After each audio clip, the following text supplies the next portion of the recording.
Sacramento Republic, where they were rated by the fans as number one, and they were rated by us at number one.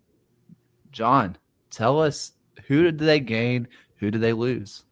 Yeah, I mean, on the loss side, you lose Kieran Phillips at the end of that loan. Defenders like Shane Wheat and Connor Donovan and Jonathan Ricketts are out. Kind of it in terms of the big losses right now. Well, Aldair Sanchez and Damia Villadere as well. But then in terms of additions, a little bit quiet. Ryan Spalding coming in, Freddie Kleeman coming in, guys who know Neil Collins.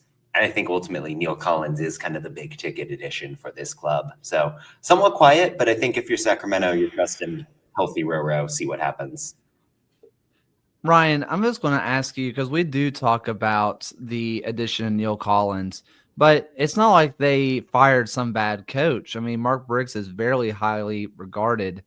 Do you think it's going to make a big difference to the fans in what we're going to see, or is it really just a locker room thing?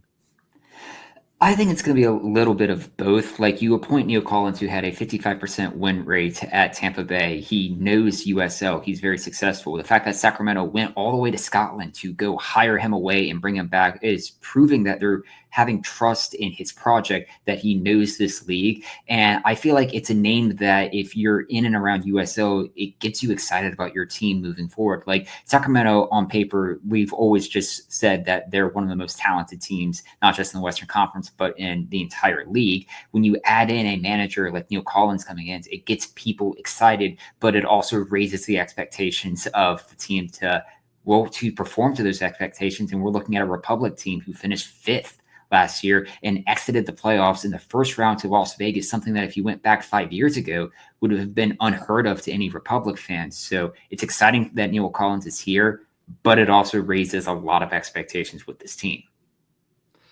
Phil, we talked about it already. This is a team that is mostly unchanged.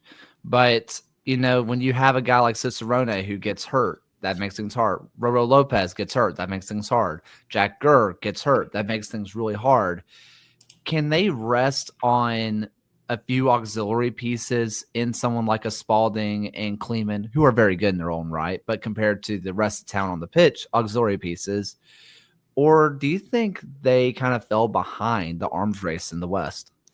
I do think that with the investment of going to get Neil Collins, I would have expected them to do a lot bigger business on the player, the playing staff front.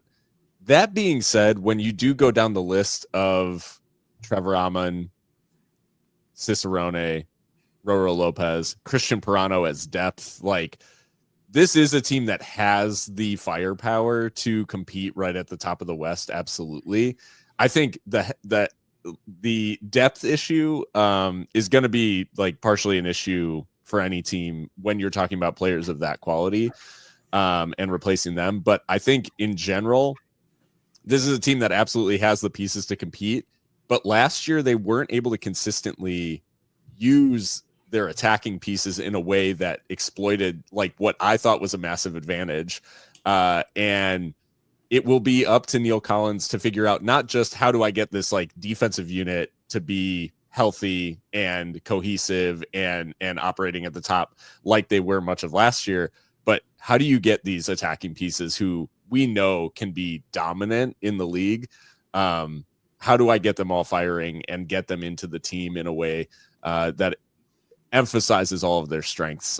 So I think if anyone can figure it out, it's Neil Collins, and that's why you see the fans and our show give a vote of confidence to this team. John, this is, for the show rankings and the fan rankings, personally, my most overrated team. I had them finishing 5th again. And a lot of it comes down to Donovan and Wheat. Those are two really good center backs. And Kleeman is good, but I don't have him in the same just tier as someone like a Connor Donovan, right? You lose, you're just kind of losing a couple of these players that are just so solid defensively. And I don't know if Neil Collins is going to get necessarily more out of this attacking front three than Mark Briggs did. What am I getting wrong?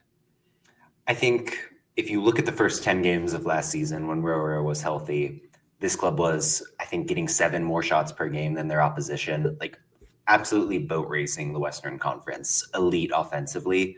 Yes, it's a risk to say someone like Roro, who's honestly getting close to 40 at this point, is going to come back from a serious injury and be the same player. But you've got Pirano. I've got Nick Ross as a backup, even though he starts no matter what. Like, that guy is going to be a contributor. Jack Gurr healthy after missing the end of last season. This team has the chance to get better in a meaningful way, attacking wise. And while Sacramento put up a great record defensively last season, they actually gave up the most fast break XG out of any team that wasn't Miami. So you look at someone like Donovan and someone like Wheat, who are great defenders when they're in their block, but maybe didn't quite have the athleticism to do what was required. I think Spalding fits the bill at the wingback spot. Kleeman, while he's not going to win a foot race against a lot of players, he's a little bit more of an upgrade on Donovan. You think about some of those aspects, and I think the balance is right for what Collins is going to want out of this team. Ryan, we are kind of looking at a lot of just kind of schedule watch, figure out what's going on here. And you recently put out an article that was basically the 5-game stretch that will define each team's season.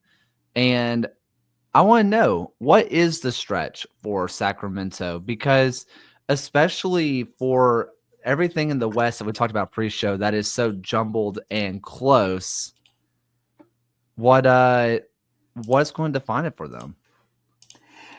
I recall from my article, I almost said it was cliche to say that these first 5 games for Neil Collins is going to define it. And it's simply because of the opponents that they've drawn, and that their first 3 home games are against New Mexico, Colorado Springs, and Louisville. We've already mentioned Louisville, who as highly ranked as they were in our Eastern Conference ratings, and we'll get to Colorado Springs and New Mexico subsequently here.